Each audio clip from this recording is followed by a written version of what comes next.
nuestra sesión de hoy de nuestro programa de Citnova Talks. Antes que nada, muy buenas tardes a todos, a nuestro aforo. Gracias por acompañarnos una semana más en esta iniciativa desarrollada por el Gobierno del Estado de Hidalgo, particularmente a través del Consejo de Ciencia, Tecnología e Innovación. Nos agrada ver que cada vez haya gente nueva que se sume a esta iniciativa semanal. Hoy, por ejemplo, vemos que nos acompañan desde Zacatecas, ¿no? Lo cual para nosotros es un gusto el poder tenerlos aquí. A nombre del maestro José Alonso Huerta Cruz, quien es nuestro director general del Consejo de Ciencia, Tecnología e Innovación de Hidalgo, y también a nombre, por supuesto, del Gobierno del Estado, encabezado por el licenciado Omar Fayad Meneses, es para mí un honor darles la más cordial de las bienvenidas.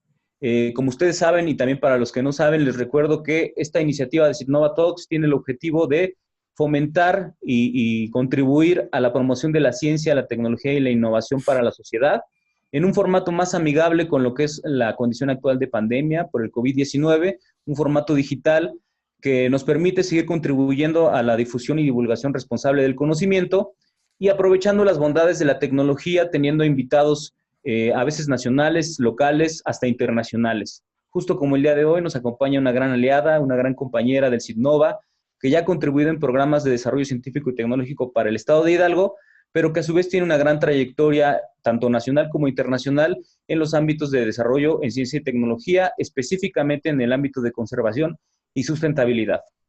Sin más, me voy a permitir presentar a nuestra panelista, nuestra conferencista el día de hoy, nuestra amiga Guadalupe Wallace, y posteriormente les dejaré el espacio para su conferencia, recordándoles antes, por favor, que los últimos 10 minutos de esta sesión son destinadas para preguntas y respuestas. Les agradecemos que sus preguntas y respuestas las pongan justo en el botón que tienen en la parte inferior a la derecha. Ahí, por favor, les pedimos que se identifiquen con su nombre, de dónde nos acompañan y cuál es su pregunta. Al finalizar, yo daré voz a cada una de las preguntas y nuestra ponente Guadalupe nos hará el favor de contestarlas. Sin más, les presento el día de hoy a Guadalupe Wallace. Ella es nicaragüense y chilena, apasionada en la facilitación de procesos de aprendizaje y cambio tanto a nivel de personas como de organizaciones. Tiene estudios en sociología, economía, políticas y gestión pública, además que está certificada como coach personal y de equipos como moderadora y facilitadora de competencias emprendedoras. Tiene una larga experiencia en la cooperación internacional al desarrollo en diversos sectores, como lo son el desarrollo municipal, participación comunitaria, forestal, agua y saneamiento, así como desarrollo económico, seguridad ciudadana, específicamente en el país de Nicaragua, y en México dentro de los sectores de gestión ambiental, biodiversidad, desarrollo urbano y desarrollo rural. Actualmente es coordinadora del proyecto de desarrollo sustentable de regiones costeras urbanas, mediante la integración de servicios ecosistémicos y la biodiversidad. Se llama el programa BioCities y es parte del programa de ciudades inteligentes, industria y transporte de la cooperación alemana al desarrollo. Bienvenida, Guadalupe, es un placer tenerte con nosotros nuevamente. Gracias por destinar tu tiempo a esta conferencia y sin más te dejo con nuestro aforo y esperemos que disfruten esta charla. Muchas gracias, Mauricio. Muchas gracias también a todos los que nos acompañan. Estoy realmente agradecida y honrada de participar con ustedes y también con el Citnova, que como ya lo mencionó Mauricio, pues ha sido un aliado muy importante para los proyectos que como cooperación alemana al desarrollo sustentable hemos hecho aquí en México, en particular en la región de la Sierra Madre Oriental. La charla que voy a compartir con ustedes hoy tiene por título Soluciones basadas en la naturaleza. Y pues se refiere, digamos, a un término o un enfoque que ha sido popularizado en los últimos años, que pretende abordar las problemáticas socioambientales a partir de soluciones basadas en recursos naturales. Estoy segura que a nuestros abuelos o a nuestros bisabuelos esta idea les hubiese parecido una verdad de perogrullo, una verdad evidente. ¿Cómo que vamos a solucionar los problemas ambientales basados en la naturaleza? Es decir, es lo lógico y es lo mínimo. Por lo tanto, aunque estoy totalmente de acuerdo con el subtítulo de esta ponencia que he propuesto como un enfoque clave para la sustentabilidad, también pensé que un buen subtítulo podría haber sido ¿estamos descubriendo la rueda nuevamente? U otro podría haber sido ¿será que ahora sí aprendemos? Entonces, con estas ideas de fondo, pues quiero empezar con ustedes a hablar de este tema, que como digo, sí es un término muy popular en los últimos años debido a la cantidad de problemáticas socioambientales y climáticas que enfrentamos, pero al mismo tiempo es un enfoque que vuelve un poco a las raíces, que vuelve un poco al sentido común, el cual dicen que muchas veces es el menos común de los sentidos. Entonces, con esto en mente, les quiero presentar cuáles son los mensajes centrales que quiero transmitir en esta charla, y son 4. El primero es que somos parte de la naturaleza, no somos entes separados de ella. El segundo es que nuestras creencias sobre la naturaleza están amenazando nuestra propia existencia como especie sobre la Tierra. La tercera idea o el tercer mensaje que les quiero dejar es que el futuro tendrá que ser verde o no será, como suele decirse últimamente, ¿no? Popularmente. Y para que logremos esto, vamos a tener que cambiar la forma de pensar y de comunicar sobre la naturaleza. La perspectiva disciplinaria y de conocimiento sobre la cual quiero hablar tiene mucho que ver desde las ciencias del comportamiento, desde la gobernanza, desde la comunicación y el desarrollo de capacidades para el cambio. Ese es un poco el enfoque que quiero compartir con ustedes. El primer mensaje, que somos parte de la naturaleza. La naturaleza es indispensable para la vida de la propia especie humana, y no podemos separarnos de ella. Y para ilustrar esto, he seleccionado algunos datos o alguna información sobre 3 ecosistemas. Los ecosistemas de bosques tropicales, los ecosistemas marinos y costeros y los ecosistemas propios de los glaciares. Los ecosistemas, empecemos por los ecosistemas de bosques, y en particular de los bosques tropicales.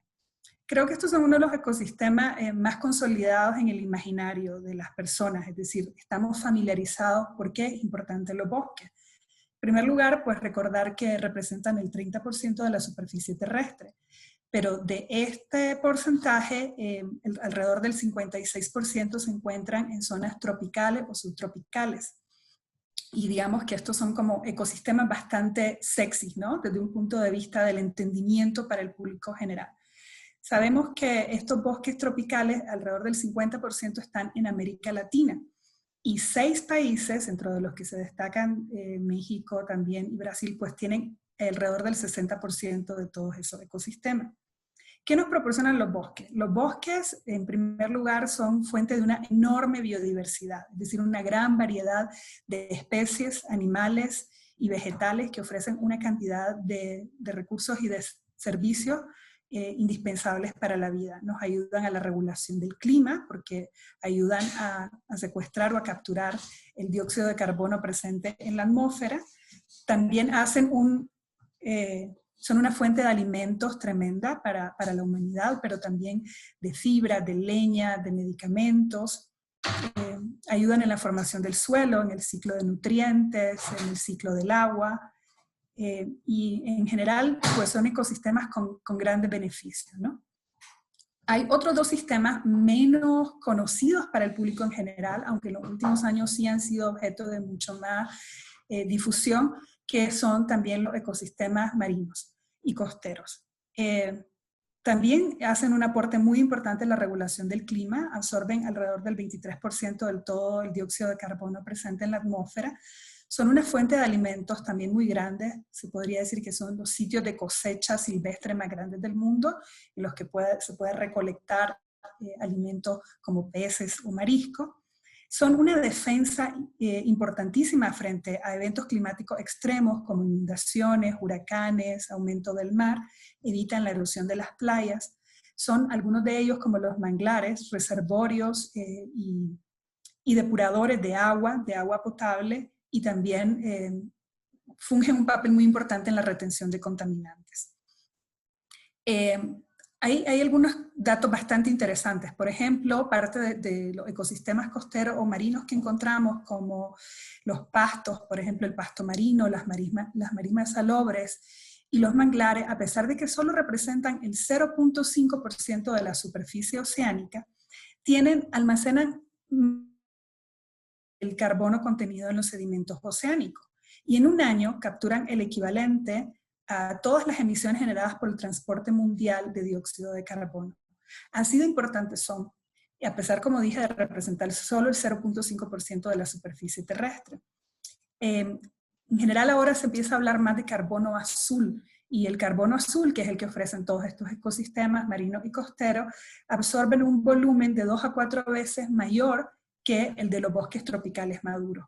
Entonces, por eso también su importancia. Y lo interesante es saber, bueno, lo interesante y lo dramático, que en este momento probablemente sabemos más sobre la Luna y sobre cómo funciona, digamos, la Luna que cómo funcionan nuestros océanos.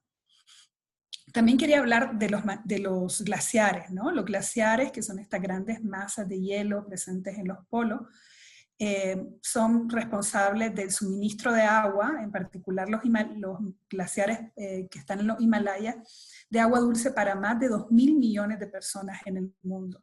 Y sin embargo, en los últimos 40 años se ha perdido gracias, como efecto, mejor dicho, del proceso del cambio climático y de la desglaciación, el 40% de los mismos.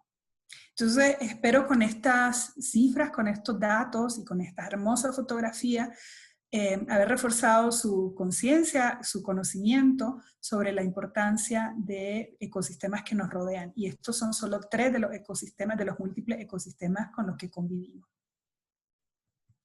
Sin embargo, como viene mi segundo mensaje, los seres humanos hemos adoptado una postura frente a la naturaleza de distanciarnos, de separarnos de ella y más bien de colocarnos por encima de la misma en una condición como de amo del universo, como dueño de la naturaleza, como la idea de que somos los seres superiores de la creación. Esto que se conoce como antropocentrismo, pues no es más que una doctrina o una postura filosófica y ética que coloca al ser humano en el centro de la creación y cuyo bienestar está justificado moralmente por encima de todas las demás especies. Y lo podemos ver representado en esta figura que de alguna manera también ilustra la situación que tenemos actualmente. Es decir, el impacto del ser humano sobre la naturaleza, sobre nuestro planeta y sobre la diversidad de especies con las cuales convivimos ha sido tan extrema que en este momento se habla, aunque todavía no está reconocido científicamente, pero cada vez más es una propuesta en el ámbito científico, de hablar de una nueva era geológica conocida como antropoceno. Cuenta de la magnitud de las transformaciones que la presencia del ser humano ha tenido sobre la Tierra, incluso en términos geológicos. Siendo un ejemplo de ellos, pero hay más, el tema de la contaminación lumínica. Pero quiero volver un poco a este tema del antropocentrismo y de esta creencia, ¿no? En esta pirámide que ven ahí, y no es casual que esté puesta así, quiero contarles, por si no lo saben, que en este momento el peso de los seres humanos, es decir, de nuestra especie, que somos los sapiens, equivale aproximadamente a 1/3 del peso total de las especies vivientes sobre el planeta, como 300 millones de toneladas es el peso de los casi 7.000 millones de habitantes que en este momento poblamos el planeta. En segundo lugar, con un 70% del peso, tenemos a los animales domésticos, los animales que han sido creados para uso exclusivo y consumo de los seres humanos. Estamos hablando principalmente de la gallina, de las vacas, de los cerdos y bueno, también otro tipo de animales domésticos como los perros. Y solamente, y ahí los científicos varían las proporciones, algunos hablan del 4%, otros del 10%, del resto del peso de la superficie terrestre está integrado por el resto de especies, desde ratones hasta ballenas azules. Estamos hablando todo el resto de los seres con los que convivimos en este planeta, en este momento equivalen solamente al 10% del peso. Y esto no fue así, no ha sido así durante el transcurso de la historia de la Tierra. De hecho, también para darles una cifra que les ponga en contexto, en este momento sabemos que hay alrededor de 80.000 jirafas en el mundo, pero cerca de 1.500 millones de cabezas de ganado vacuno en el mundo, ¿no? Entonces, de esto estamos hablando, de este tipo de transformación.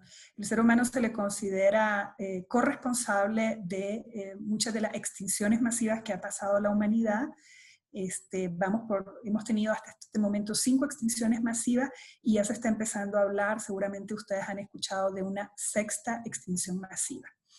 Y esto nos lleva de nuevo al tema del antropoceno. El antropoceno es una época geológica propuesta por un grupo de científicos, en particular fue propuesta en el año 2008 por el Premio Nobel de Química Paul Cruson, para hablar justamente de cómo la intervención humana ha afectado la Tierra en términos geológicos. Todavía este término no ha sido aceptado por la comunidad que es la encargada de hacer estas nominaciones, digamos, sobre la era geológica, y se le considera en algunos casos una declaración más política que científica, aunque ahí podrán encontrar todo un debate. Y muchos de los científicos han dicho que sí es posible reconocer esta influencia del ser humano en términos geológicos y que eso se puede ver con cuestiones, como ya mencioné, como la contaminación lumínica, o sea, la Tierra hoy vista desde el espacio ofrece, en la noche ofrece esta imagen, una imagen llena de luz, que tiene repercusiones muy importantes sobre temas de la salud, de los ecosistemas nocturnos, pero también la salud humana y también nuestra integración, digamos, con el universo, nuestra capacidad también incluso de ver la estrella. En muchas ciudades y en muchos países es actualmente imposible ver la estrella debido a la presencia de luz artificial. Pero además de la contaminación lumínica hay otros como marcadores, digamos, del paso del ser humano sobre la Tierra, como es, por ejemplo, la presencia de plástico en el océano, que equivale a 8 millones de toneladas anuales de plásticos que llegan al mar, sobre todo microplásticos, de los cuales aproximadamente el 70% queda en el fondo del mar, y en este momento ya tenemos incluso 5 islas equivalentes al tamaño de Japón o de otros países de plástico en los diferentes mares. Ya para terminar con este tema, decirles pues que el Holoceno, que es la etapa como del jardín del Edén que hemos gozado como humanidad en los últimos millones de años, es decir, en los últimos 100 años ha tenido, hemos afectado, digamos, la naturaleza en una proporción equivalente a la que le costó a todo este periodo, desde la 5ª extinción o de la extinción anterior, de los dinosaurios hasta llegar a esta época, todo este periodo de recuperación que había tenido la Tierra ha sido de alguna manera revertida gracias a la acción humana en los últimos 100 años. Y esto nos dice de la velocidad con la que los cambios sobre el planeta están sucediendo gracias a la acción humana. Algunos de estos cambios, pues ya hemos estado hablando de ellos, se reflejan en esta foto de izquierda a derecha y de arriba hacia abajo, pues cada vez, digamos, desafíos relacionados con las tierras, con la capacidad de la utilización de las tierras. Alrededor del 65% de la superficie terrestre está ocupada en agricultura, y esto tiene pues importantes repercusiones sobre la generación de alimentos, de energía, de agua para el ser humano. Otro gran desafío es el desafío de la seguridad alimentaria en nuestro planeta. Alrededor del 34% de los alimentos se desperdician, de todos los alimentos que son producidos se botan a la basura y no son consumidos. Tenemos también un gran problema de desertificación. En el caso de México, alrededor del 60% de los suelos en este momento se encuentran con algún nivel de degradación. ¿Qué decir del cambio climático? Todos sabemos que los eventos climáticos extremos, huracanes, inundaciones, aumento del mar son cada vez más frecuentes. Muy recientemente hemos tenido aquí en México el huracán Delta y estamos en vísperas de otro huracán que afectará Península de Yucatán. El tema de la sobreexplotación pesquera, que es también bastante grave. En México se considera que el 70% de las pesquerías ya sobrepasaron su nivel de aprovechamiento máximo y están en los umbrales de deterioro, y un 20% están degradadas. Y por supuesto el crecimiento de las ciudades, ¿no?, que tiene importantísimas repercusiones también sobre la calidad de vida de las personas, la contaminación, el consumo de energía, etc. Para el 2030 se considera que el 70% de la población mundial estará viviendo en ciudades, y en México pues esto ya es una realidad, alrededor del 80% ya vive en ciudades. Es cierto que todos estos factores o todas estas situaciones han hecho que en las últimas décadas haya mayor interés por los temas ambientales, y cada vez hay mayor gente comprometida con el tema, y esto también es gracias a una mejor comprensión de la relación del ser humano con la naturaleza. Hemos pasado en gran medida, digamos, en términos generales, a dejar de, o en algún, tal vez más bien en algunas comunidades o en algunas partes del mundo, a pasar de un enfoque extractivista que pensaba que los recursos naturales solamente eran como eso, recursos para el servicio puestos a disposición para la humanidad, para construir beneficios para las personas, a un enfoque más basado en un concepto de servicios ambientales, que sigue siendo un concepto antropocéntrico porque pone al ser humano, digamos, como en el centro también, y habla del tema de servicios ecosistémicos o servicios ambientales, es decir, la forma en cómo la naturaleza nos ayuda a resolver nuestras necesidades en términos de abastecimiento, de regulación o incluso en términos de servicios culturales. Y actualmente hay cada vez más voces comprometidas con verla como un sistema de soporte de la vida. Es decir, que realmente la naturaleza no es tanto un recurso para gastar, sino que es nuestro soporte de vida. Y no podemos pensar en un crecimiento económico o social ilimitado porque estamos constreñidos, estamos limitados por la capacidad que la naturaleza tiene de tener tener este soporte seguro. Y quizás esta idea se expresa muy bien en el concepto de límites planetarios, que es el concepto de la frontera o de los límites en los cuales el planeta es capaz de regenerarse y de funcionar de manera segura para la humanidad. Este concepto de límite planetario reconoce 9 subsistemas básicos para la vida, sin los cuales no sería posible que el ser humano estuviese en el planeta, y lo que nos dice, que son estos que ven aquí, ¿no?, es que 3 de ellos ya han sido excedidos y que el resto se encuentra en una situación crítica. Es decir, hemos excedido en términos de biodiversidad, hay una pérdida de biodiversidad impresionante que ya la hablábamos un poco antes, hasta el punto pues que el resto, digamos, de especies de este planeta solo representan entre el 4 o el 10% en este momento. Un caso paradigmático es el de las abejas, porque que están en una alerta máxima de desaparecer, y las abejas, como seguramente muchos saben, cumplen un papel súper importante para la polinización y para la producción de alimentos. Es decir, los seres humanos dependemos de 3 cultivos básicos, que son maíz, trigo y arroz, y el crecimiento de estos cultivos solamente depende en gran medida de los polinizadores. Entonces, sin abejas no habría ninguno de estos cultivos, y pues pondría realmente en jaque mate la seguridad alimentaria del mundo. El otro subsistema que está bastante deteriorado o sobrepasado es los ciclos de nitrógeno y fósforo, gracias a una producción agropecuaria basada en el uso intensivo de pesticidas y de fertilizantes. Hay mucho nitrógeno y fósforo presente en los suelos que luego no son absorbidos completamente, sino que son gracias a las erosiones y a las lluvias y a diferentes fenómenos trasladados al mar, y que son responsables del proceso de acidificación de los océanos, entre otras cosas, ¿no? Y es parte de las hipótesis sobre las cuales, por qué también los océanos están perdiendo su capacidad de regular el clima y se están volviendo cada vez en lugares más cálidos, lo cual tiene consecuencias también sobre las especies que ahí habitan, en particular los arrecifes. Todo este proceso de blanqueamiento de arrecifes tiene que ver con esto, y pues sí sabemos, los arrecifes son como unos criaderos naturales para los peces y para las especies marinas, y por eso también hay un problema relacionado con la pesca. Y bueno, y el tercer subsistema que está también ya sobrepasado es el de cambio climático, y todos conocemos toda la discusión internacional sobre cambio climático, las convenciones, los compromisos para tratar de hacer que se reduzca la emisión de dióxido de carbono y poder evitar el aumento en la temperatura del planeta. Y pues ya podemos saber que el tema es tan importante que hasta está siendo objeto de discusiones acaloradas en la campaña electoral que en este momento está sucediendo en Estados Unidos.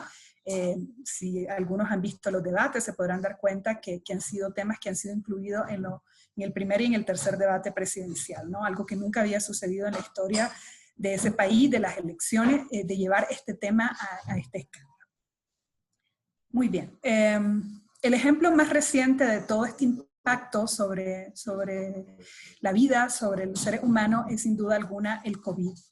El COVID lo que ha hecho es colocar en el centro de las preocupaciones la situación del deterioro ambiental.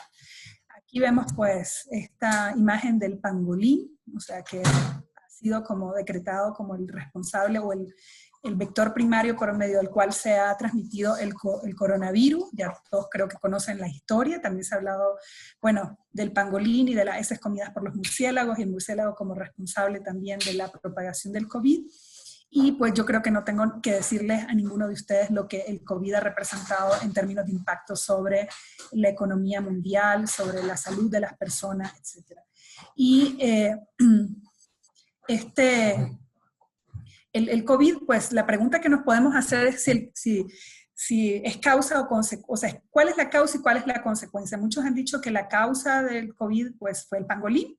Esta es una solución simplista. En realidad, si esto es así, y esto se conoce como zoonosis, o sea, un proceso de transmisión de enfermedad infecciosa de los animales hacia las personas, es porque los factores que aumentan el surgimiento de la zoonosis son precisamente factores relacionados con el manejo ambiental. La deforestación y los cambios en el uso del suelo, la agricultura y la ganadería intensiva, el cambio climático, todo esto hacen que las especies se hayan visto desplazadas de sus sitios, de sus hábitats naturales, y además pues también por la caza ilegal y la extracción, que lleguen, digamos, a ser plato en la mesa de innumerables poblaciones y con esto pues propagar la cadena de contagio. Entonces, digamos que este es el ejemplo más reciente y el que todos ahora tenemos como en la mente de cómo nuestra actuación sobre la naturaleza tiene efectos de escala planetaria. Para que podamos hacer un cambio necesitamos dejar de pensar como hasta ahora, y hay como varias creencias, varios paradigmas que nos han acompañado durante mucho tiempo, que son los que nos han llevado hasta aquí. Con esto este es mi segundo mensaje, ¿no? O sea, las creencias sobre la naturaleza, sobre el papel del ser humano en la naturaleza, sobre cómo se relaciona el ser humano con la naturaleza, son los que nos han llevado aquí, y por lo tanto, si queremos un cambio, necesitamos dejar de pensar como hasta ahora. Y estas son algunas de las ideas centrales, la que ya mencioné, que son los amos de la naturaleza, que estamos destinados a que la naturaleza satisfaga todas nuestras necesidades, que los recursos son infinitos, ha sido otra idea que hemos tenido constantemente, de que podíamos usarlos, explotarlos, aprovecharlos de una manera infinita.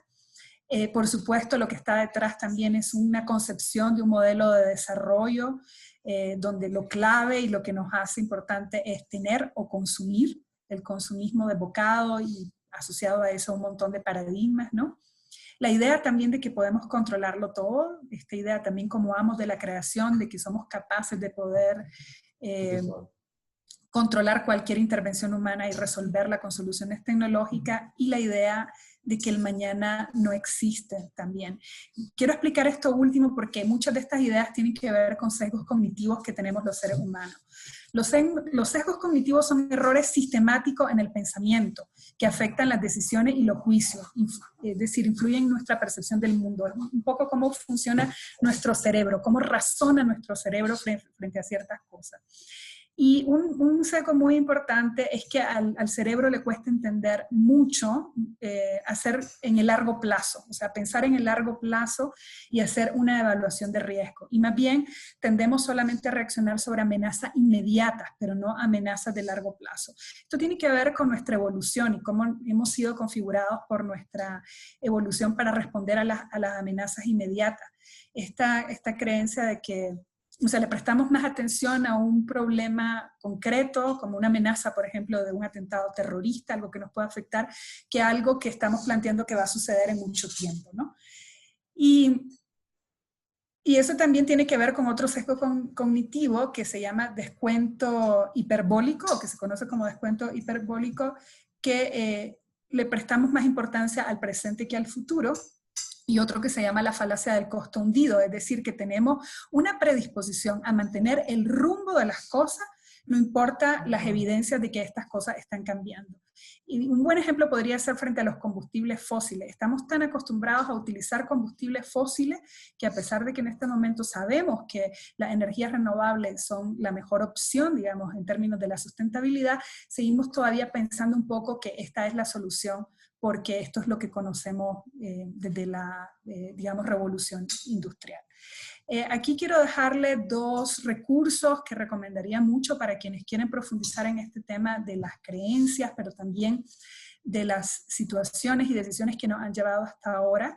Una es la obra del historiador israelí Yuval Noah Harari, que tiene una trilogía y la primera de ellas es Sapiens, de animales a dioses, una breve historia de la humanidad, en la que hace una historia de la humanidad en términos grandes, digamos, en términos de la gran historia, como se le suele decir. Y nos va a explicar cómo los sapiens pasamos de ser de una especie animal como cualquier otra, cuando, digamos, aparecimos en el planeta, que coexistía igual con los grandes mamíferos, etcétera, a convertirnos en dioses de la creación, precisamente gracias a todas estas ideas. Yuval Noah Harari es uno de los autores más prestigiosos en este momento. Si lo buscan en cualquier lado lo van a encontrar. Se ha convertido en un conferencista de primer orden en todo el mundo, y también recomiendo pues el resto de su trilogía que se llama Homo Deus, breve historia del mañana, y también 21 soluciones para el siglo XXI, ¿no? Y bueno, y otro recurso que recomiendo mucho es un documental que en este momento acaba de salir en Netflix, del famoso naturalista británico David Attenborough, que con 93 años y siendo pues documentalista de naturaleza, uno de los documentalistas más importantes del Reino Unido, pero también en el mundo, acaba de cumplir más de 70 años de vida profesional y quiso a través de este documental hacer un testimonio de los cambios que él en su carrera profesional, desde que empezó por primera vez a los 20 años a filmar documentales en el Serengeti, en las sabanas africanas, etcétera, hasta la fecha ha visto. Y esto es impresionante porque estamos hablando que en la vida de una persona que en este momento tiene 93 años, nació en 1937, en los últimos 93 años ha visto transformarse por sus propios ojos y a través de todos estos documentales que ha filmado, ha visto transformarse la humanidad, la naturaleza, ¿no? Y también lo recomiendo muchísimo. Parecen haber buenas noticias, sin embargo, y también de esto quiero hablar, ¿no? Justamente el enfoque de Nature-Based Solution, como se conoce en inglés, o soluciones basadas en naturaleza, es parte de esos cambios. Este término fue acuñado por la Unión Internacional para la Conservación de la Naturaleza, UCN por sus siglas en inglés, que es una organización que incluye a más de 1.400 organizaciones gubernamentales y no gubernamentales en el mundo. Y más o menos a inicios de la década del 2000 empezó a hablar de esto, y el término, o sea, la definición formal del enfoque de soluciones basadas en la naturaleza dice que son todas las acciones para proteger, gestionar de forma sostenible y restaurar los ecosistemas que abordan desafíos sociales de manera efectiva y que adaptan y que a través de un manejo adaptativo ofrecen beneficios tanto para la sociedad como para la biodiversidad humana. En términos más simples, digamos, al final, soluciones basadas en naturaleza, como dije al inicio, es un término para hablar de todas las soluciones o todas las opciones para resolver problemas o desafíos socioambientales basados en la naturaleza. Y eso incluye reforestación, huertos y techo verde, edificios verdes, como se le conoce hoy en día, humedales naturales o artificiales, baños secos, restauración de arrecifes, es decir, toda una serie de soluciones que usan a la naturaleza para atender estos desafíos de los que hemos hablado. Y ya dije, pues puede parecer una verdad de perogrullo. Sus abuelitos seguramente si platican con algunos de ellos le dirán de que así se hacía en su época, pero justamente tiene todo este significado y se vuelve tan popular. Si ustedes hacen una búsqueda por internet van a encontrar este término innumerables veces, precisamente porque estamos en este umbral de los límites planetarios y con esta conciencia, ¿no? Entonces, además de esto, cada vez, y sobre todo a partir de la reflexión de lo que el COVID ha significado para la humanidad, se están introduciendo cada vez más términos similares como el de recuperación verde, el de economía circular, el de infraestructura verde, y un concepto más reciente que acaba de lanzar Naciones Unidas que se llama una sola salud, un solo planeta. O sea, es un enfoque de One Health. Y lo que dice es que la salud tiene que verse tridimensionalmente. Hay que reconocer la salud del ser humano al lado de la salud de los ecosistemas y la salud del resto de especies, ¿no? Entonces tenemos cada vez más enfoques, como digo, en esta dirección. Sin embargo, y bueno, aquí les estoy presentando también cuáles son las 7 prioridades para una recuperación verde de la economía global. Hay varias iniciativas ya mundiales, particularmente también en Europa acaban de lanzar, digamos, varias iniciativas muy, muy importantes para atender estos temas. Y las 7 prioridades a nivel global son cambiar, digamos, nuestra matriz energética para un sistema eléctrico basado en energías renovables, impulsar todo el sector de construcción con infraestructura verde, trabajar en la transformación de los autos para tener aire limpio, es decir, autos híbridos, autos eléctricos, vincular cualquier medida de recuperación para el coronavirus, de recuperación económica con acción climática, es decir, apoyo a la industria y pero siempre y cuando se comprometan con cambios en su sistema de producción, de comercialización, de transporte, ofrecer apoyos e incentivos a las actividades innovadoras basadas en bajas emisiones, acelerar la transición hacia de la industria de los combustibles fósiles y también no permitir que se relaje la regulación en los mecanismos de carbono como los mercados de carbono ya establecidos, ¿no? Entonces, sí hay, digamos, como todo un impulso más reciente, basado en gran medida por los efectos del COVID, pero necesitamos hacer algunas cosas de forma diferente. Y este es mi último mensaje, y con esto voy a cerrar, que es lo que les decía al inicio, que necesitamos no solo pensar de forma diferente, sino comunicar también de forma diferente. El primer punto, y esto está basado mucho en aprendizajes que han tenido las personas que trabajan en salud, sobre todo en salud preventiva, y que han tratado de ayudar a transformar hábitos de las personas que influyen mucho en la salud, sobre todo hábitos como el tabaquismo o hábitos como el consumo de azúcares o de grasas saturadas, que han tenido repercusiones impresionantes sobre la salud en términos de obesidad, enfermedades cardiovasculares, y que, como saben, en este momento son un factor concomitante para que el COVID, por ejemplo, tenga más impacto, ¿no? Entonces, lo primero que podemos aprender, digamos, de toda esta experiencia y algo que quiero es que la información es necesaria, pero no es suficiente.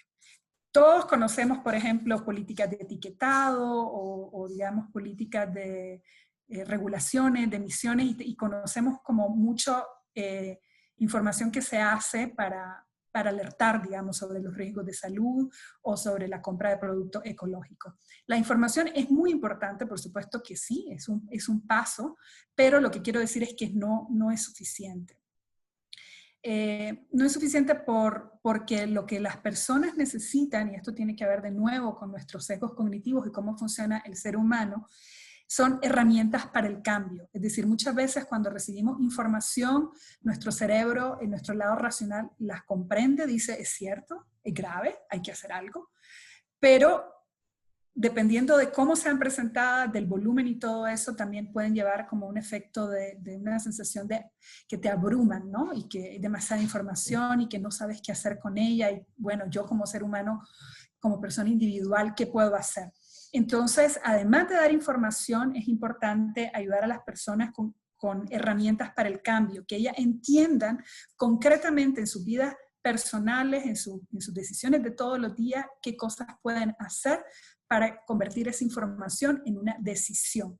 Es decir, de nada sirve tener la información aquí como saber si no la convertimos en poder de hacer algo o en poder de cambiar algo.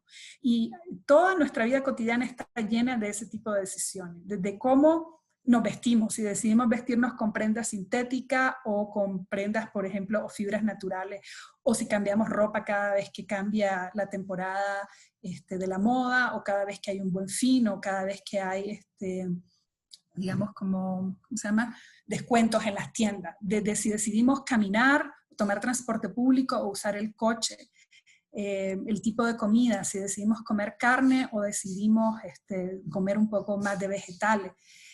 Y todas esas decisiones cotidianas necesitamos herramientas para el cambio, saber cómo transformar esa información en cambios de conducta y de comportamiento.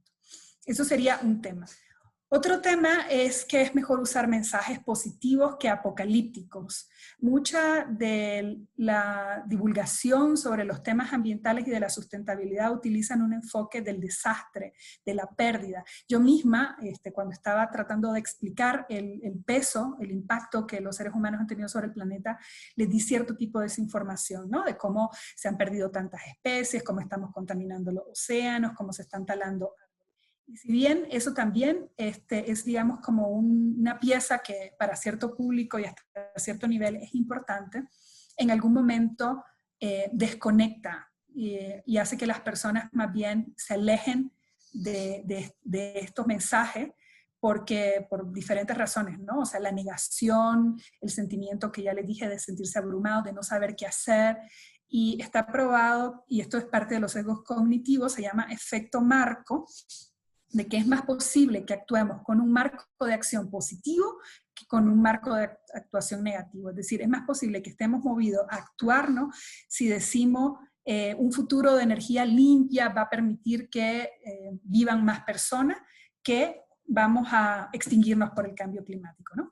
Entonces, esto es una cosa importante también en la comunicación, y al final les voy a dejar unos recursos adicionales para que puedan ver, y en particular un video que me gusta muchísimo que se llama Amor y no pérdida, que es una campaña de WWF sobre cómo comunicar mensajes sobre la naturaleza. Y nos dice que debemos movernos justamente más a partir de mensajes positivos, afectivos, que de mensajes negativos y apocalípticos, porque lo único que hacen es desestimular y negar este efecto de negación, ¿no? Otra cosa también importante es que el cambio en la conducta no es un evento, es un proceso, ¿no? A veces usamos mucho intervenciones inspiradoras, alguien que nos hable de un caso, de una historia de éxito, de cómo hizo un cambio, un testimonial, un video muy lindo, y esto nos va a dejar con una buena sensación por un rato, con ganas de hacer un cambio, pero son cambios efímeros. Así es que necesitamos también estrategias de largo plazo, como dije, basado en modelos de conducta. Y aquí quiero hablar de algo que conozco también muy, muy de cerca, que es, por ejemplo, cómo ha sido interiorizado en ciertas sociedades y en ciertas culturas este tema, ¿no? de la naturaleza. Quiero hablar de dos casos, el caso sueco y el caso japonés. En el caso sueco, no sueco, más bien de los países escandinavos, Noruega, Dinamarca y Suecia, hay un término que se llama friluftsliv, después se los escribo, que significa vida al aire libre, y que lo que hace es como representar la pasión por la naturaleza que los nórdicos tienen. Esto es un concepto acuñado de 1850 por un poeta famoso noruego, Ibsen, y refleja la importancia de pasar tiempo libre en la naturaleza, en los lugares naturales, como una fuente de bienestar físico y espiritual. Y quiero contarles que un tercio, por ejemplo, de los ciudadanos suecos realizan actividades al aire libre por lo menos una vez a la semana, ¿no? Tienen exenciones de impuestos, tienen leyes, tienen toda una serie de regulaciones para promover esto. Y pues también ustedes deben de conocer el manejo sueco frente a la pandemia, que ha sido también discutido en muchos foros, y ellos, por ejemplo, claro, tiene que ver también con otro montón de condiciones, o sea, densidad poblacional, etcétera, ¿no? Pero una de las cosas que nunca han hecho, por ejemplo, es cerrar actividades al aire libre, porque también lo consideran una fuente muy importante, no solo de salud física, sino también espiritual y mental. Y el otro caso es el de los japoneses. Los japoneses tienen toda una serie de términos para hablar de ciertas cosas. Por ejemplo, el placer de contemplar la primera luna llena se llama tsukimi, en Japón, y es una tradición que se remonta a más de 1500 años, cuando los samuráis se reunían para contemplar la primera luna llena, digamos, durante el otoño. O el hanami, que es esta tradición de contemplar los cerezos en flor, ¿no? Y que es súper popular también en Japón. Tiene que ver con toda una filosofía, con el ascetismo zen, en el cual la naturaleza es considerada como una amiga y como una compañera. Esto me lleva mucho también a otro tema de comunicación, que es que los mensajes sobre sustentabilidad funcionan mejor si se conectan con lo que le importa a las personas. Salud, dinero y amor en el concepto clásico, ¿no? Cuando la gente dice, es importante la sustentabilidad y quiere vender la sustentabilidad per se, puede ser que esto funcione para pequeños grupos de personas, ¿no? Pero en general la sustentabilidad es un concepto abstracto, entonces hay que ayudar a vincular la sustentabilidad con las cosas que importan a la gente. O sea, la sustentabilidad en términos ambientales nos va a permitir salud, como nos está enseñando el caso del COVID, nos va a permitir tener mejores relaciones comunitarias o familiares, o sea, tener mejor salud mental. Incluso en términos económicos, es parte de estos paradigmas ahora sobre recuperación verde, están con estudios especializados. Les voy a dejar un recurso sobre el tema también. Hay un estudio que promovió la Universidad de Oxford con base en más de 700 experiencias y publicaciones, que dice que los empleos verdes, o que la economía verde puede producir más empleos, tener rendimientos de mejor retorno que cualquier otro tipo de recuperación económica basada en forma insustentable, ¿no? Entonces, hay que siempre también buscar cómo conectar la sustentabilidad con estas cosas que son importantes para las personas. Y por supuesto que se necesitan mensajes más personalizados que atiendan la diversidad, porque no todos los seres humanos somos iguales, ni tenemos las mismas condiciones, ni los mismos intereses. Habrán para algunos, para los que transformar el transporte es una cosa esencial, porque les toca viajar 4 horas en el día para llegar a sus trabajos, y habrán otros para los cuales, por ejemplo, transformar la política de los temas de alimentos son muy importantes, o sea, nuestra relación con alimentos cada vez más vegetales y menos de carne. Es decir, hay toda una variedad que es importante reconocer. No todos actuamos movidos por los mismos intereses ni movidos por las mismas necesidades, y eso también hay que tenerlo en cuenta. Y por último, aunque hay cambios personales inspiradores, como por ejemplo aquí tenemos este pececito que podría representar una persona innovadora, que ha decidido hacer las cosas de manera diferente y nos representa de manera inspiradora. No sé, pueden pensar tal vez en esta niña sueca, creo, ¿no? Greta Thunberg, que ha sido una de las embajadoras del tema ambiental en los últimos años. Esta es una persona inspiradora. No es suficiente para cambiar conductas colectivas, y aquí necesitamos influir los sistemas sociales. Y en el dibujo de la derecha está esta fábula del cangrejo, no sé si la conocen, que cuenta la historia de cómo unos cangrejos querían salir de una olla y el resto, pues podían hacerlo si todos se ponían de acuerdo, pero el resto los jalaba, ¿no?, hacia abajo. Y entonces la verdad es que necesitamos influir conductas colectivas de grupos más grandes para poder tener cambios más allá de los cambios personales. Y la escala mínima es escala comunitaria, es decir, tampoco tenemos que pensar en transformar todo un país, pero sí podemos a nivel, digamos, de tal vez nuestros barrios, nuestros municipios o comunidades más pequeñas, incluso nuestros ambientes laborales, poder hacer cambios. Hay aquí una famosa planteamiento sobre el número Dunbar, que dice que 150 personas es como el número de conexiones importantes que las personas hacen en su vida, o sea, de personas, amigos, familiares, compañeros de trabajo, y si cada uno de nosotros pudiéramos influenciar a estas 150 personas y trabajar junto con ellas por acciones a favor del planeta, estaríamos como en mejores condiciones de poder lograr estos cambios que necesitamos. Con esto cierro mi presentación. Les voy a dejar aquí varios recursos complementarios sobre cada uno de los temas, algunos que son videos, otros que son documentos, para reforzar los 4 mensajes que les he dado aquí y que espero haberles transmitido. El primero es que somos parte de la naturaleza. El segundo es que nuestras creencias sobre la naturaleza están amenazando nuestra propia existencia. El tercero, como les dije, es que el futuro tendrá que ser verde o no será. Y 4, sí necesitamos cambiar la forma en cómo pensamos y comunicamos sobre la naturaleza, porque solo así lograremos nuevas acciones. Y solo permítanme una última cosa. Este autor que les mencioné, Harari, nos dice que la naturaleza no se va a destruir, sino que la naturaleza se va a transformar, y probablemente esto sea cierto. Es decir, lo que está en riesgo en este momento no es la naturaleza en sí, porque esta ha mostrado capacidad de regeneración impresionante, sino es la vida de la especie en particular de nosotros sobre el planeta la que está en riesgo, ¿no? Por el deterioro ambiental. Entonces, no es un tema de destrucción de la Tierra, porque la Tierra va a encontrar forma, y por ejemplo, en el documental de Attenborough van a ver, por ejemplo, qué ha pasado con Chernobyl, donde después de 30 años, de más de 30 años de la explosión nuclear que hubo, pues ahora ha sido regenerado por la naturaleza, ¿no? Todo eso, y hay mucha diversidad animal presente.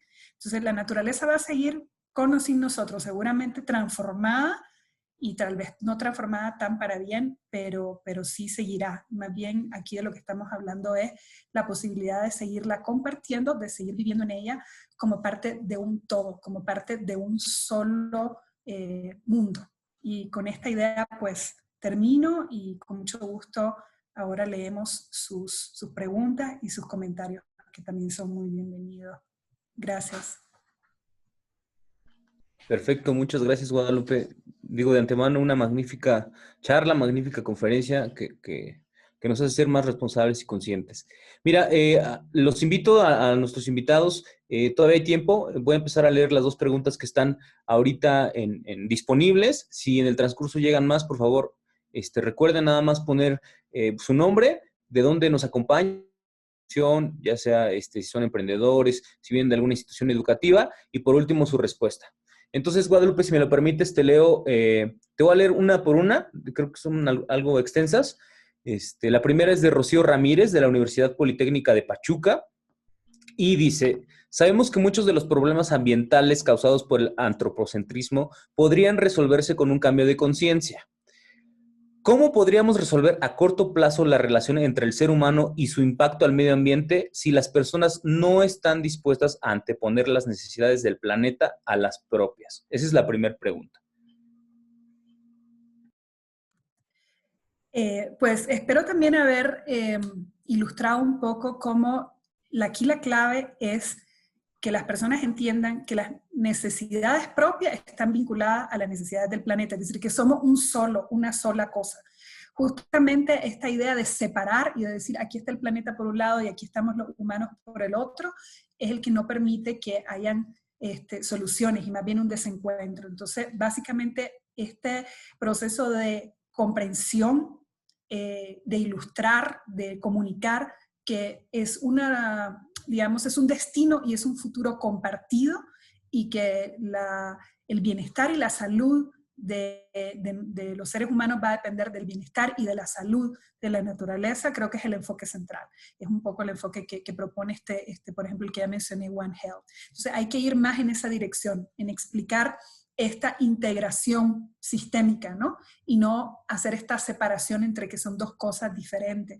¿Cómo? Llevándolo a nivel, como digo, de las cosas que le importan a la gente, llevándolo a escala de ejemplo que son importantes para la gente, de las cosas, pero no de la gente en su conjunto, sino si las problemáticas son de una comunidad pesquera, haciéndoles ver cómo, por ejemplo, la sobreexplotación los va a dejar sin una fuente de trabajo, o si viven en una ciudad costera, haciéndoles ver cómo sus acciones tienen impacto sobre huracanes que las pueden destruir, digamos. Entonces, haciendo este vínculo cada vez más evidente entre esta integralidad, creo que sería una forma. Muchas gracias. La segunda pregunta viene de José Novoa. Él colabora en el equipo del CECITE Hidalgo, que es el colegio, bueno, parte del colegio de media superior aquí en el estado, del sistema de media superior, y dice: desde tu perspectiva, ¿se puede fortalecer la vinculación para el desarrollo de proyectos en esta línea? Muchas veces estos solo se encuentran como voluntariado o como servicios sociales, no propiamente como proyectos. Sí, decir, esto es parte, digamos, de esta transformación. Es como el tema ambiental o de la sostenibilidad está reservado a los altruistas, a los buena gente, a los medio hippies, ¿no? A la gente que quiere hacer un bien y no está vinculado necesariamente a todo nuestro paradigma de una actividad competitiva, una actividad que ofrece también beneficio. Yo creo que esto, el COVID ha hecho digamos, ha venido a hacer un parteaguas en esto y como les mencioné, cada vez hay más predisposición, incluso el Banco Interamericano de Desarrollo está trabajando y tiene varios papers y tiene varios documentos y líneas de crédito también que van en esta línea de cada vez más fomentar iniciativas de inversión vinculado al tema de la sustentabilidad. Entonces creo que vamos a ver más de esto en el futuro y vamos a tener la posibilidad de construir proyectos que son considerados rentables. En este texto que les voy a poner en la Liga 3 van a encontrar varias de estos mecanismos e incentivos que les estoy mencionando.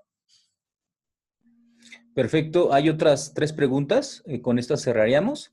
La primera es de Isaac Lucas, que es un profesor de la Universidad Tecnológica de la Zona Metropolitana del Valle de México, aquí en Tizayuca, Hidalgo. Y su pregunta es, ¿qué estrategias recomiendas a las universidades públicas que desean comenzar a tomar soluciones basadas en la naturaleza para encontrar financiamiento a proyectos sustentables sin incluir los programas de reciclado de residuos sólidos? Sin incluirlos. Bueno, yo creo que parte de ese ejemplo tú podrías contestarlo, ¿no? Es decir, la colaboración que hemos hecho con el SIGNOVA ha tenido como una tríada de formar capacidades por un lado, ¿no? Para desarrollar capacidades, mentalidad y capacidades emprendedoras en las personas y que luego estas las puedan llevar a escala de los proyectos y de la iniciativa. Y el tema luego del financiamiento. Entonces es formar capacidades, generar proyectos y luego buscar financiamiento, que como digo, cada vez hay más opciones para esto, pero hay que informarse, hay que entrar como a este mundo que estamos viendo, estos nuevos paradigmas de la economía, de la recuperación verde, ¿no? Pero el gran papel ahí de las universidades, como lo hemos visto en el caso del SIGNOVA como institución vinculada a la innovación y la tecnología, es poder desarrollar estos cambios de paradigma en las personas y ofrecerles herramientas. Con SIGNOVA trabajamos una metodología que se llama CEFE, Competencias Emprendedoras para la Formación Empresarial, con lógica de sustentabilidad. Entonces es conectar la idea de ideas de negocio con sustentable y al mismo tiempo bancable, ¿no? Entonces yo creo que es una línea que podrían platicar más con SIGNOVA como ha sido y creo que por ahí las universidades tienen un gran papel y los tecnológicos también. Muchas gracias. Tenemos otra pregunta que es de Luis Ángel Ramírez. Él es periodista del medio Independiente y dice, a partir de la importancia de generar cambios de comportamiento de manera colectiva y social, considero como pilares el modelo educativo y los medios masivos de comunicación. Y la pregunta o las preguntas son, ¿de qué manera podemos exigir cambios en estos dos sistemas? ¿Qué iniciativas hay o qué buenas prácticas hay de esto? Y si necesitamos regulación o cambios de políticas que integren estas propuestas. Sí, sí, lo veo como un comentario y coincido, es decir, son parte de las preguntas que hay que hacerse, ¿no? O sea, preguntarnos cómo hemos llegado hasta aquí, qué podemos hacer para cambiarlo, dónde están las áreas y las palancas de oportunidad. Entonces, coincido con lo que dice Luis Ángel. Sí, aunque su pregunta específica sería si hay buenas prácticas que han influido en la política pública o en el sistema educativo.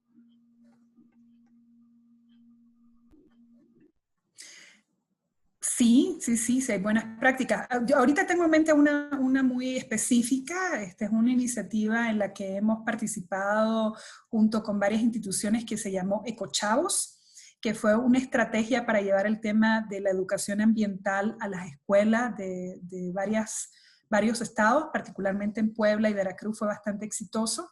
Y era un poco como cambiar esta idea de que la educación ambiental o los clubes ambientales en la escuela solo son chavos dedicados a hacer grafitis o a recoger basura, sino que fue mucho más allá, ¿no? Y ofreció toda una serie de metodologías para que las escuelas, los profesores y las comunidades se vincularan a proyectos de cambio ambiental en sus comunidades, mucho más allá de solo recoger basura o hacer bonitas pintas. Y entonces era monitoreo de biodiversidad y recuperación de cuerpos de agua y reforestación, diferentes cosas en esa naturaleza.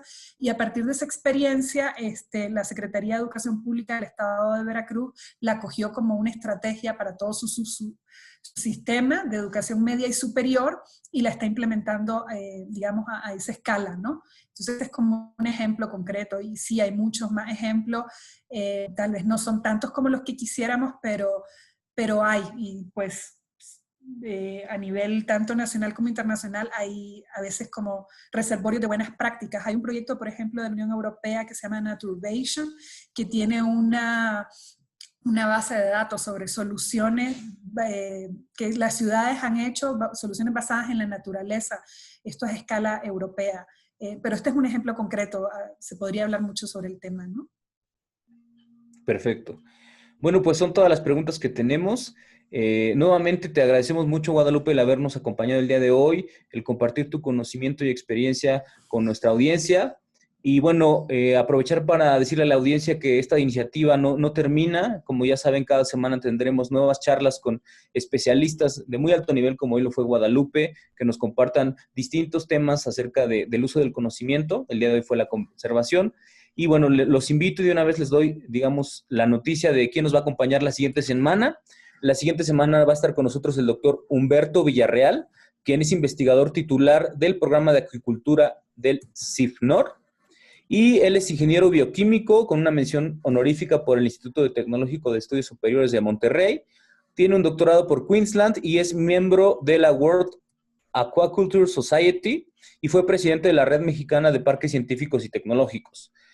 Su panel con el que nos va a acompañar más bien tiene por nombre Biohélice, el Parque de Innovación Tecnológica de CIFNOR y su papel en la articulación de la quíntuple hélice para la transferencia de la tecnología. Entonces los esperamos, ya estaremos publicando desde hoy el banner para su registro. Recuerden que esta charla de Guadalupe va a estar disponible tanto en nuestras plataformas de YouTube como Facebook y podrán acceder a la presentación que le voy a pedir a Guadalupe que me la envíe para que ustedes puedan acceder también a los recursos que ella ya nos ha mostrado y los cuales se ven súper interesantes. Muchas gracias, Guadalupe, a nombre del maestro Alonso. Te lo agradezco mucho. Sí. Con esto, por favor, duda, contáctenos por redes sociales. Nosotros les enviamos esta presentación y esperamos, bueno, que este documento y toda la experiencia que hoy nos contó Guadalupe, pues les sirva para sus propios intereses y beneficios del Estado de Hidalgo y de donde nos acompaña. Muchas gracias, nos vemos hasta la próxima. Muchas gracias. Muchas gracias, buenas tardes.